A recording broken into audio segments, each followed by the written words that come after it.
Welcome, Familia, to one more episode of the Men Aligned podcast. Before we enter this beautiful episode, I would like to make an invitation and a call out to all the leaders, practitioners, and participants of men's work that are listening to this podcast. We've chosen the path to serve and to hold space for others, but who's holding space for you? For this reason, we at Men Aligned created a mastermind, a study group made for leaders and participants of men's work, for people that would like to connect with other like-minded individuals like you, for other brothers that are looking to grow and they are looking to be a part of a community that's evolving consistently and continuously every single day. We meet regularly every Wednesday. For a lineup, we have Super G coming to drop some codes. We have Manu Laguno from Mexico, Juliana Poeta from Brazil. So if there's something that you're looking for to be a part of a community that's always evolving and studying, join the mastermind. Sign up at menalign.ca. The first class is free, so you can see and test it if that works for you. And now, let's get started. Hey family, welcome to the Man Aligned podcast. Welcome back. My name is G, Super G, co-founder here at Man Aligned with my brother Hugo Lopes down in Brazil. And today we have an amazing guest. His name is Trevor Spring, T Spring, man, myth, legend, guy with a heck of a head of hair and a beautiful beard. We love you, Trevor. We love you. You are a mentor to many, many people. You are a facilitator of men's work and many other things. You're a personal trainer. You're like one of the most physically fit humans I know. You're a surfer. You're a beloved partner. And you're an amazing father. And bro, we're so psyched to have you here. So just as the crowd loses its mind. Let's go. We want to welcome Trevor to today's podcast. Thank you, Trevor, for being here, brother. Thanks, Super G, Graham. It's great to be here. This is a nice surprise because I didn't know it was going to be three of us. I didn't know that you're actually going to be here, Hugo. So I'm like, oh, fuck. Yeah, this is great. Yeah, so I'm feeling pretty hyped right now. Yeah, I think it's fun because a lot of times people come in thinking they're just gonna be interviewed by me or Super G, but we're like, bro, you sign up for the combo. Like it's hard not to get both of us. And I also have a lot of FOMO when I'm not a part of those podcasts, and I think G as well. So me too. Part of the anxiety we are meeting here. So good. Yeah, so maybe I will start with the first question since G did this amazing introduction, because I feel like the first question is basically to erase all the introduction that we do, is on top of all the labels and all the descriptions of who you are and things that you do and bring on the table and the amazing things that you have been doing to your community and to the community around you. Who are you? Who is Trevor Spring?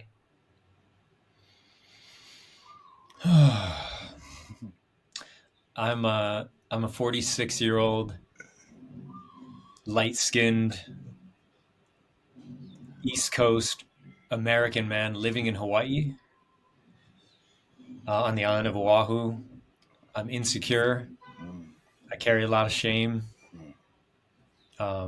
I'm insecure about not being good enough in different aspects of my life, financially, as a father, as a business owner, as a lover, as a partner, as a friend, like in social settings. I was born super premature. I was 3 pounds when I was born, like 2.5 months early. Almost didn't live. I was raised as an athlete, as like I do hard things on purpose all the time, and I can handle anything. But the truth is, like, I'm like very, very tender, very like sensitive to the point of like little boy being really online. And so I can toggle between those like readily. And let me just check in and see if there's anything else. Really somatic and kinesthetic in my way of experiencing things. And when I have emotional experiences, I tend to um, be able to handle anything up front, and then I'll get the information later of how I really feel Mhm. emotionally about things. But I also have this like upfront splenic kind of knowing about other things, like intuition. So it's like a really, I'll figure out later how I feel emotionally about something, and I'll know right in the moment with my intuition um, about how to handle something. So that's just like a little bit more insight. Thank you, Trevor. And for our listeners, if you want to hear what embodiment looks like, please rewind the last 3 minutes of Trevor explaining who he is as a person. So thank you. Like, oh man, Trevor, I want to know. I want to know the first time I ever met you, and I want to clarify this for listeners. Some of our brothers and sisters will know or have a idea of what a process is in men's work, which can look a whole bunch of different ways. But essentially, at the core of it, it's a participant choosing to go inward to find out what's alive. I went to Sacred Sons. We always call them out. Prayers up, Sacred Sons. Thank you. For my first ever experience, or my first one I remember. And Trevor was there and guided me lovingly and caringly through a process that was really terrifying for me. It was not a bueno time. So when Trevor says he has an open, caring, and loving heart, he's not saying that from a place of look at me. He's saying that because he couldn't be anything else. So I want to know, Trevor. I want to know, brother. I listened to a podcast with you once and I couldn't believe what I heard you used to do before men's work. Growing up on the East Coast of the United States, and then Wall Street, Trevor, making big muscles. Premature, but don't back down. Tell me what was your life like before you got into this helping work that you do now? Because we'll speak about that in a minute. Mm. Well, what phase do you want to focus on? Follow your heart. Follow your heart. Yep. Yeah. I mean, there was like there was growing up as an athlete and a family of all boys, Mm-hmm. and literally why are you crying? If there was any like pausing, like that's our family motto. um, and high performance. Yeah, Wall Street. It was great. I was good for Wall Street. Wall Street worked well for me. I wanted to live in New York City for some reason after college. Don't ask me why. But I was like, I did like the most sessions anyone had ever done at the Wall Street Equinox at that point, working with all the Wall Street, Deutsche Bank, Goldman Sachs, just like Wall Street people. And it was a great fit for me at the time. And yeah, New York City is where night clubbing, the whole thing. But then I got to a point where I realized that everything that I really loved, I had to leave the city for. It's like, well, I'm not really partying any or as much anymore. I'm not, and I used to party hard. I used to like really nightclubs and all the things, and be pretty reckless. So I grew up really like having this like real reckless streak. Like if there were fights or if there was like some crazy stuff going on, I would get like really like I will escalate beyond anyone Right. like real fast. But I'm so contained in my energy that I think people don't expect that. But I've had like a real, like, sort of reckless streak growing up.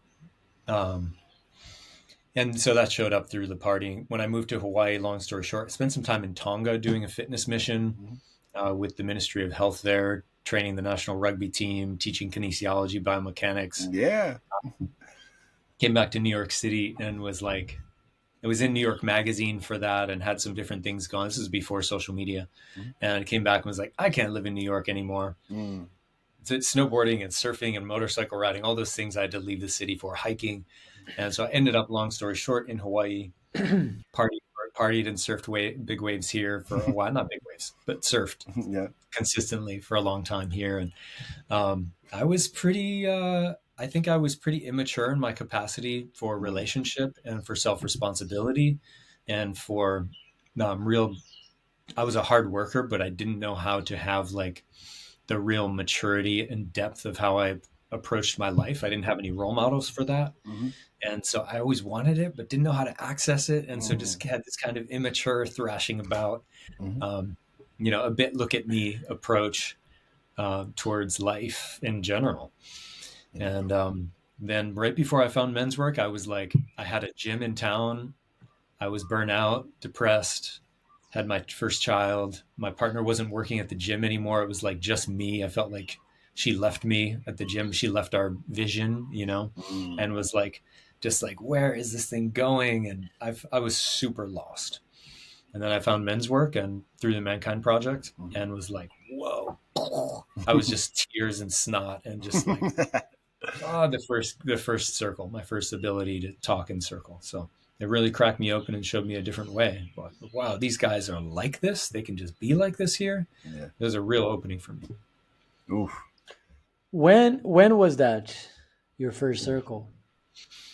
2012. Okay.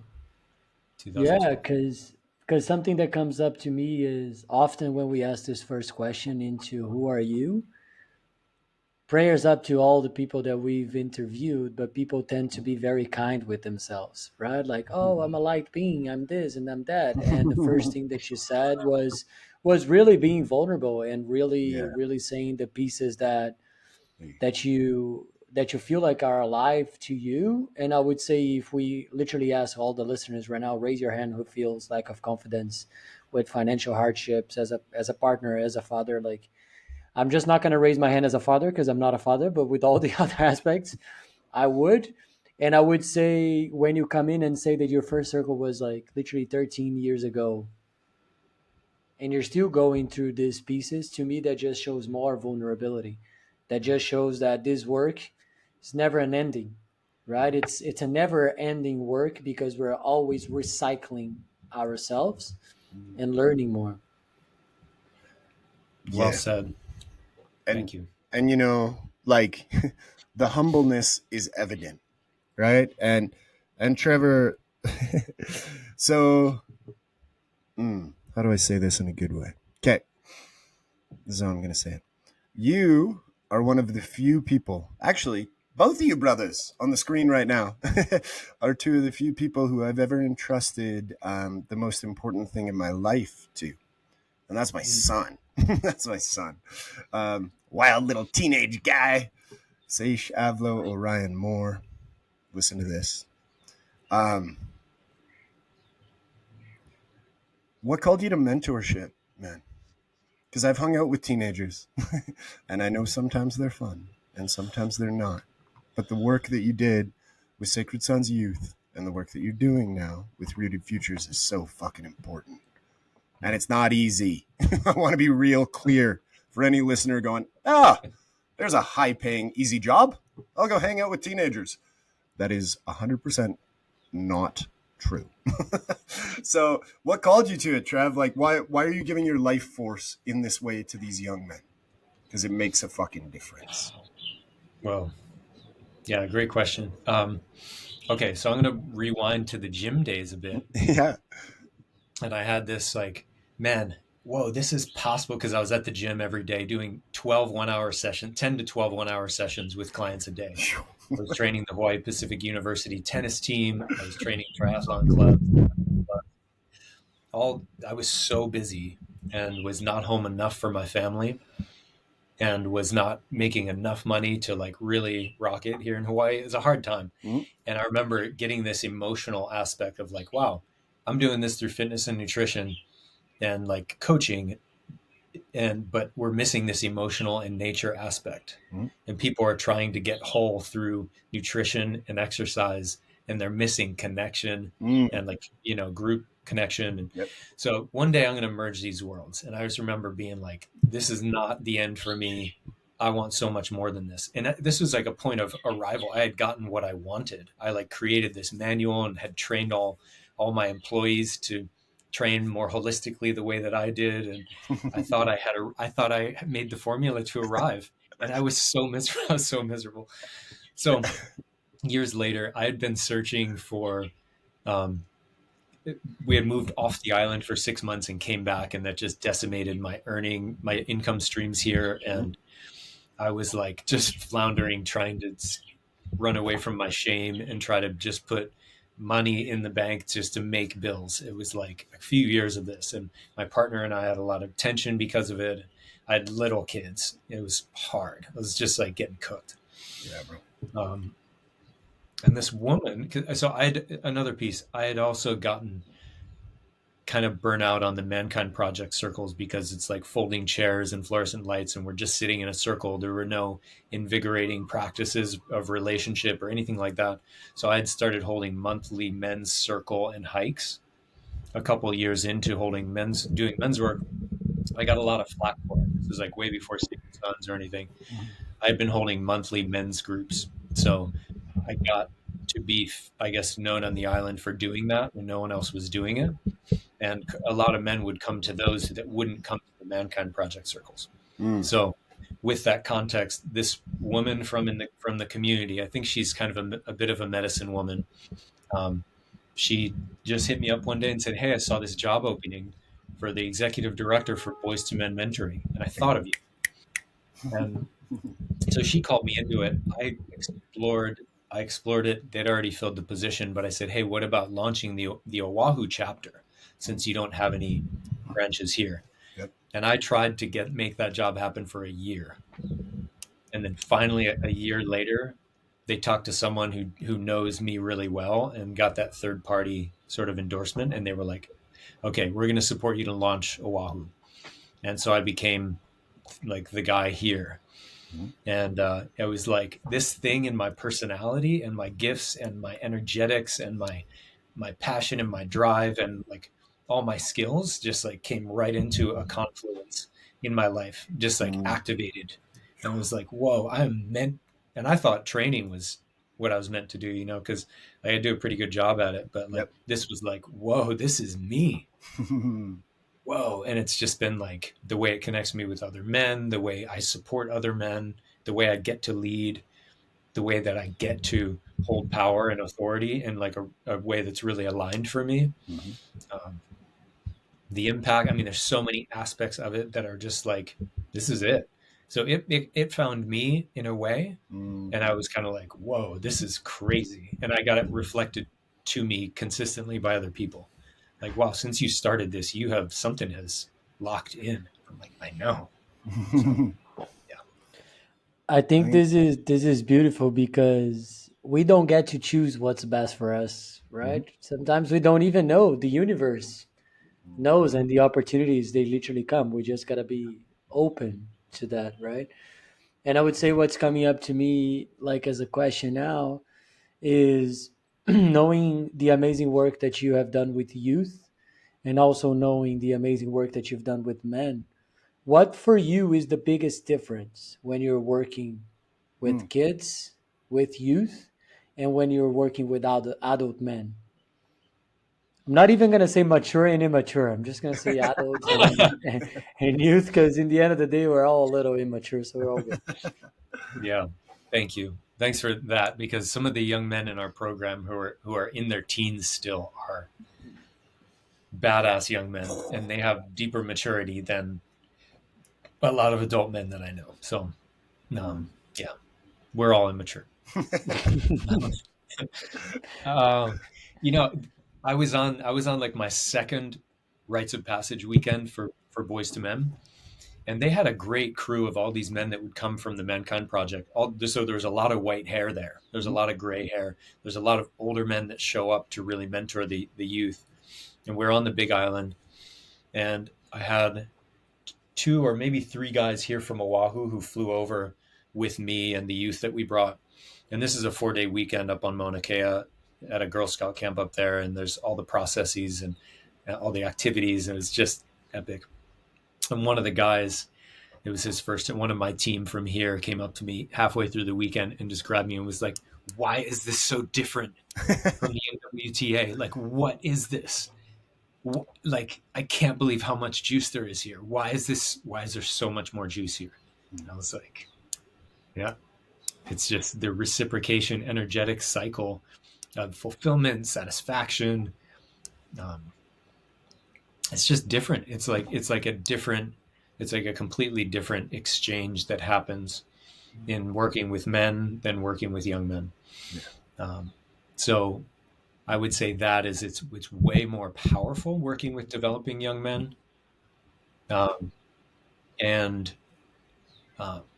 It was always clear for me once I started working with young men that that's where my real drive and draw is. And there was something else I was going to say.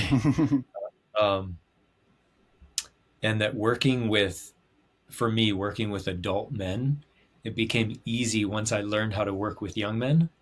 Working with adult men it's like, hey. Just like, so I've always said to men, like, if you want to get good at men's work, come and do youth work, and then work with adult men. And it's a way different angle. It just changes the orientation a bit, and it makes it just clarity on different things, more developmentally ingrained aspects of who a man is are sort of there in my awareness because of working with developing young men. So yeah, thank you, bro. Can I just keep going with just one thought here, G? Because I feel like knowing that you have done so much work with youth, that you probably got to see those kids, those boys coming in to different events, right? I would say this is the moment that we kind of leave like Super G the father on the side in a good way, because that Sage has been going to those events, right, since he was 16, if I'm not wrong. And I would say knowing the importance of this work, especially with young boys, right? Because we see the feminist movement growing more and more, women coming more and more empowered, and this is reflecting on the girls. This is definitely a reflection on the girls, more and more clear to me. And it's also very clear to me the impact on boys specifically, how much more isolated they feel, how much more disconnected, like not only from their bodies, but from their emotions and from people, right? It's just screens and screens. So I would say, what would be like biggest takeaways that you can see as a proven fact that this is good? This is a good work for boys specifically. isolation was in my head when you said it.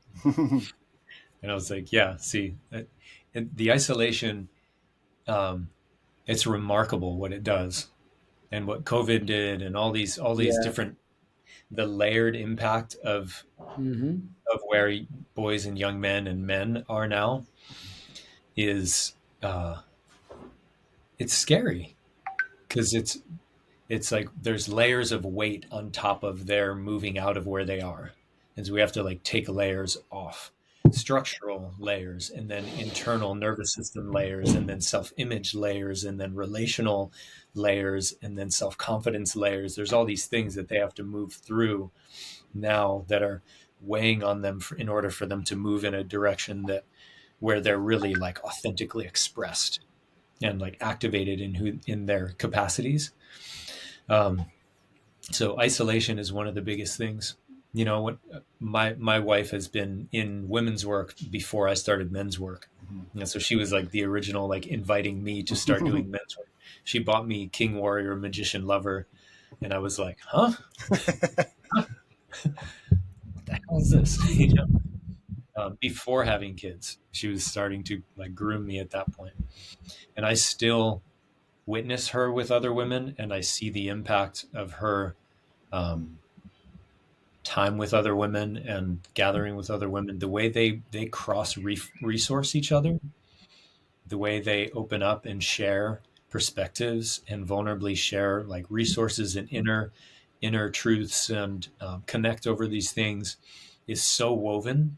It's so natural for women even in Western culture. It's so natural for women to do that. Mm-hmm. And boys are like further from that than ever. Yeah. Boys and men are further from that than ever. More in the fragmentation, the isolation, the competition, the fear of being a man, like all these different aspects that put some freeze in the nervous system of boys and men.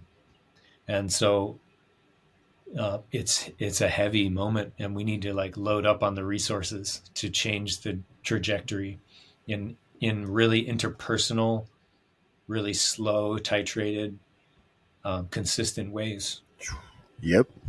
And that's one of our mentors, this guy Dorian. He's like 22 or 23 at this point. Yep. And he is a badass. Like these early 20-year-old mentors that are mentors in our program or some of the older young men who are still in the program are just incredible, their capacities.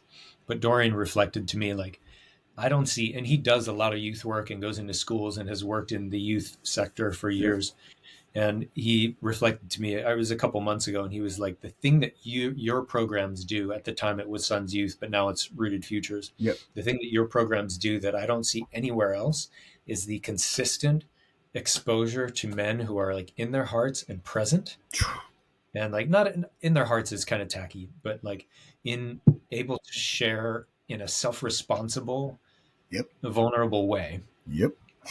from like a feeling state consistently over time. And what that does to the nervous system of a human, of a boy, to be in that presence, even if it's virtual over time, is like something that we've really cultivated.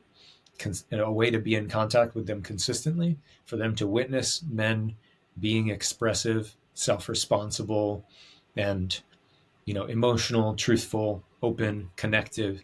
And what that does to the nervous system of a young man is it's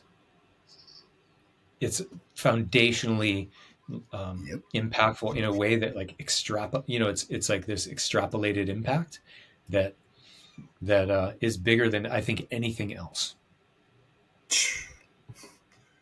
Trevor Spring. Trevor Spring.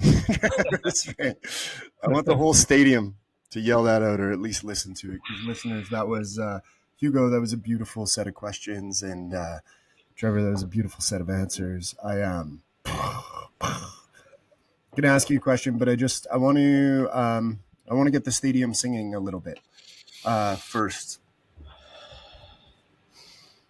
What you were just speaking to is something I know in my life as a father. Meaning, when I became a father, my father mentioned this to me. He said, teach your child as much as you can until they're about 12. And keep teaching them. But know that around 12, 13, 14, it's not going to be you anymore. It's going to be the uncles. It's going to be the Hugos. It's going to be the Trevors. That's where the listening comes, the deep listening and the deep knowing. So just to reiterate, like Rooted Futures now and all the programs you've run in the past, that's the differentiator. That's why it's so fucking important for any parent listening to this, any youth listening to this, like Trevor Spring. And it's not because he's a good friend of mine and because I love him, but it's because I know what he fucking does. Because I felt it. I remember picking up my son from the first Southern Californian event he did with you. And I was all excited. I was like, shit, I know Trevor is probably going to have you wrestling. You guys are a wrestling athlete. You guys are a personal trainer. It's going to be great. And I showed up, as Trevor will say, late. And I picked up my son, and we were going out to the desert of Joshua Tree. And I was so psyched. I was like, buddy, I'm going to take you climbing. Like, how was it? How was it? Just give me one word, man. He was a complete silent mute. I remember driving for about 2 hours to the desert going, Is there something wrong? Hmm. As our friends and mentors, the Wu-Tang Clan, say, don't talk about it, be about it. Fucking felt it, man. Fucking felt it. Hmm. That young man had just spent time around embodied men. Doesn't matter what they say, doesn't matter what they do, but that's the experience. Came home a completely different guy. Still a teenager, still would drive me crazy sometimes. And, what do you know about the dishwasher? But I just want to have the stadium hear that. Yeah. And here's a part that I'm kind of curious about, Mr. Spring. When you introduced yourself humbly and honestly, you mentioned multiple insecurities. Insecure in, business, insecure with my partner, all these things. Actually kind of took me back a little bit. I'm like, what? Trev with the beautiful hair, the beautiful beard? How could this possibly be? Successful business owner, fucking surfing badass. Father to daughters, killing it. One of the fittest humans I know. I'm not curious in what the insecurities are, Trev. But how do you deal with them? How do you keep those creatures at bay so that you can show up in a good fucking way? Because I know it's a bit of a battle, and all of us, any listener here who doesn't have insecurities, raise their hand. See that, Trev? There's not one of them. I can't see them, but there's not one of them. We're all insecure in some way. So how do you keep those at bay, bro? Like, how do you do that? Well, I was raised in a family where it's like, you should see my brothers and my father. Like, they're all badasses. They're such impressive men. Mm-hmm. And I would say that we were all trained to like be a badass, Mm-hmm. so that you don't have to come into contact with your insecurities. Mm. So it's like as a compensation or a warding off of shame. Mm. And so I'm going to keep my shame as far as possible away from me. Right. Gotcha. Raise your hand if you've ever successfully done that. Once again, no one else is raising their hand. It's so weird. So it's impossible to keep shame at bay through a lifetime, Mm-hmm. and you're going to come around to it at some point and have to meet with it. And so I would say I haven't stopped Mm-hmm. cultivating like all the stuff that makes me. I did or I slowed down when I became a father. Yep. And I like pushed all my friends away, and I stopped surfing, but I cut way back. I cut way back on exercising. Yep. I actually stopped lifting weights and stopped surfing, stopped eating meat for a minute, Yep. just to see who I was as like a softer, less muscly, less impressive, less egoic man, to get in touch with that. And I was like, it was a while, I've got skinny and kind of softer, and was like, okay, yeah, I can see I have less of a crutch for my ego. Yeah. And, but this kind of sucks not doing all the things that I love, and being the way that I love. And so I've like recommitted to all those things over time in more aligned ways. Yep. So I've like brought them back on the shelves for myself.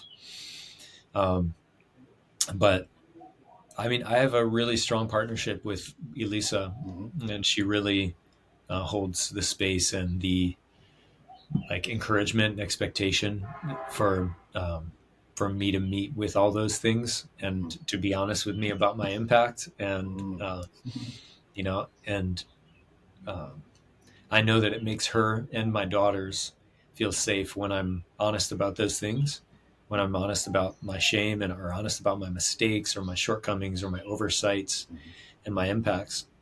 So I would say it's both. It's like cultivate all the things that where I try to feel like a badass, and because I do feel like a badass, but Yep. then also don't use that in exclusive like denial of all my insecurities and shameful parts that I'm ashamed of. Yeah.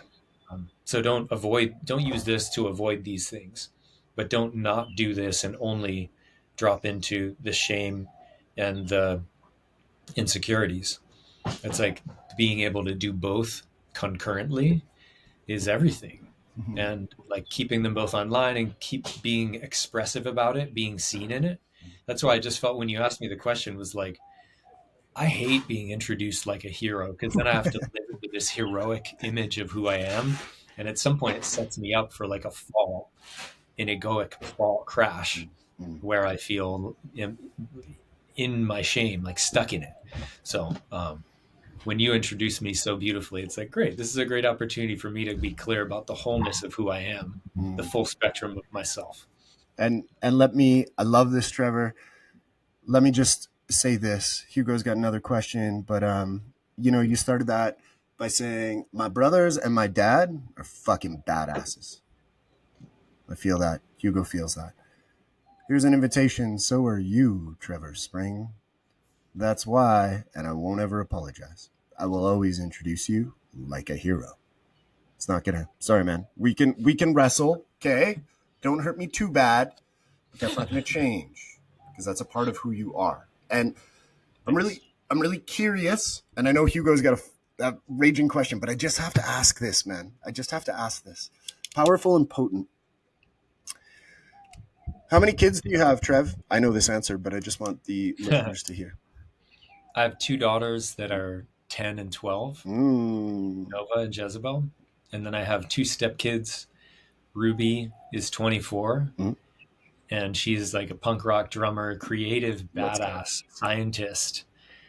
Probably has like, I don't know, heavily tattooed, one of the funniest persons that I know. Nice.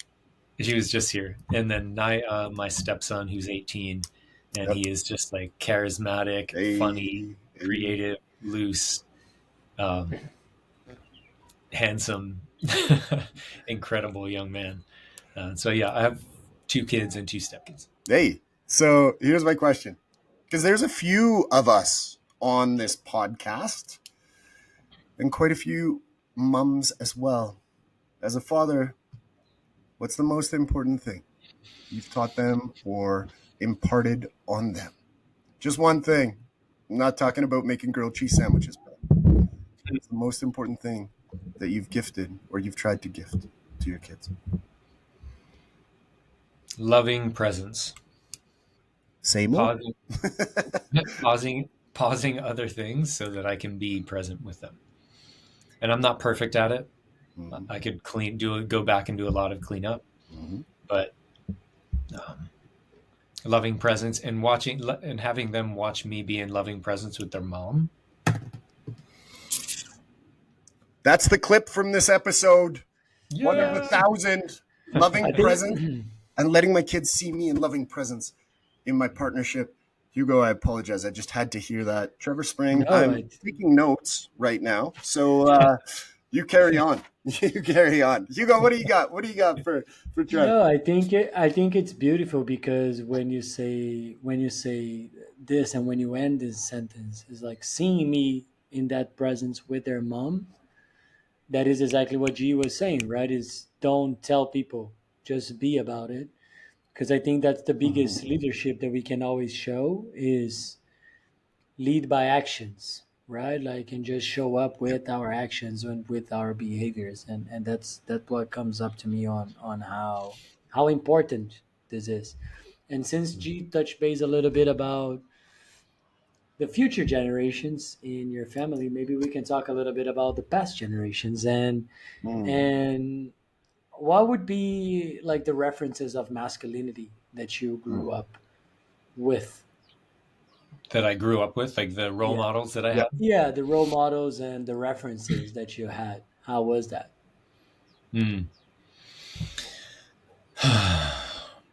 Well, the Spring family is, like I said, they're impressive men. My grandfather's Rollins Spring, Rollins handshake was impressive.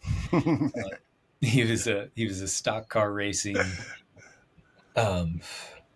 machinist for 40 years. Hard work ethic. If I got anything from them, I got work ethic. And I can see how that work ethic was likely there to avoid meeting with shame or a sense of feeling not good enough. You know, it's like constantly proving so that I don't have to be disproven in any way ever. Um, so, you know, my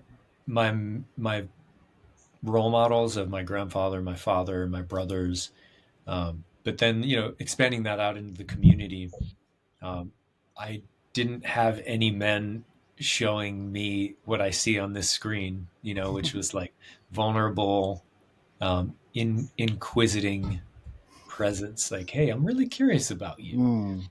Um, and like I said, work ethic. Like my dad was like hard charging entrepreneur, restaurants, on the Atlantic City boardwalk in Yep. Jersey. I mean, Yep. I had it like growing up in that there, my brothers and I talk about it all the time. We're like, wow, we're so lucky Mm. that we grew up the way that we did. They gave us so much freedom. They trusted us to just run wild in Atlantic City as kids, you know, as kids, and surfing and causing trouble.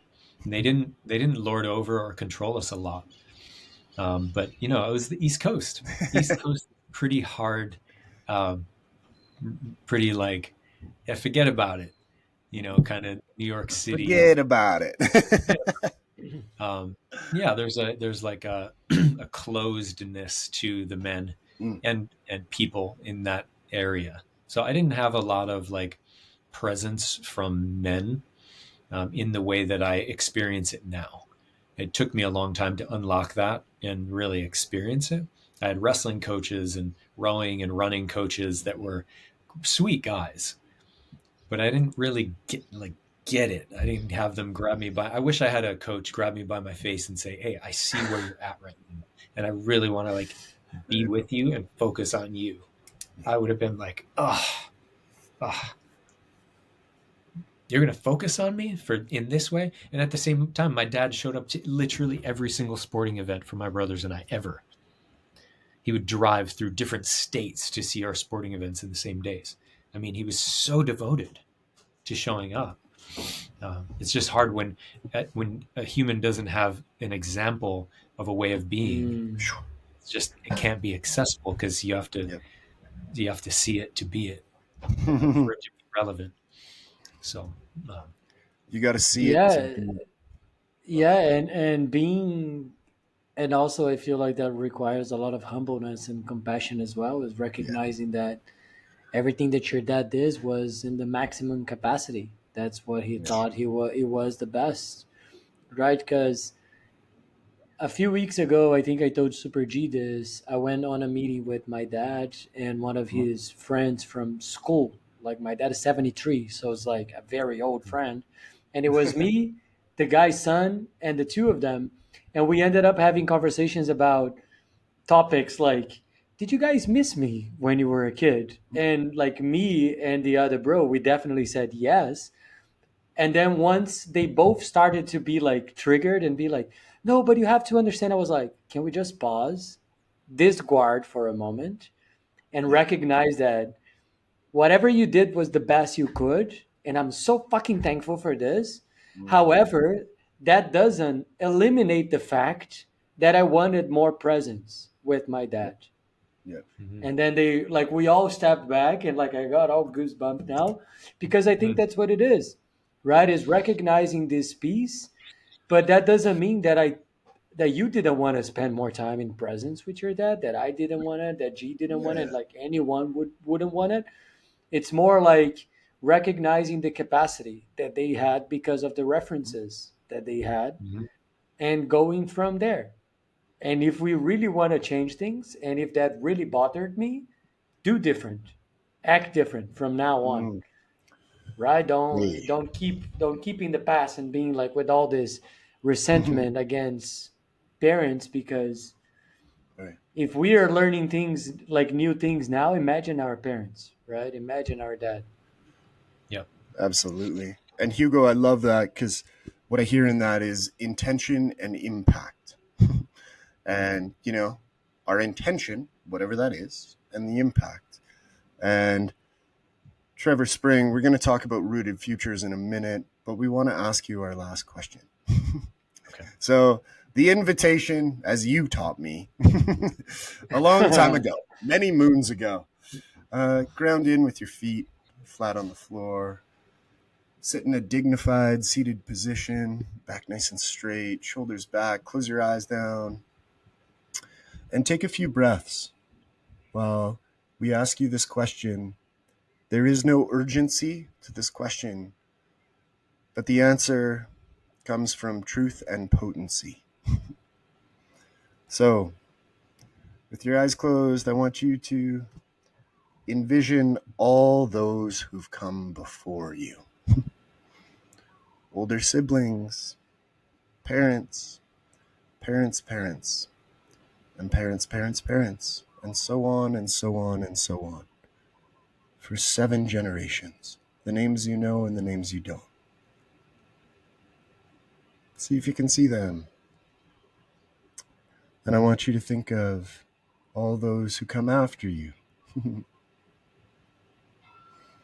The punk rocker, the brilliant young son, the 2 little girls, and all their kids and their kids and their kids, and so on and so on. For 7 generations after. If you could beautifully and powerfully and potently say but a single thing to all of them, what would you say, Trevor Spring? What would you say?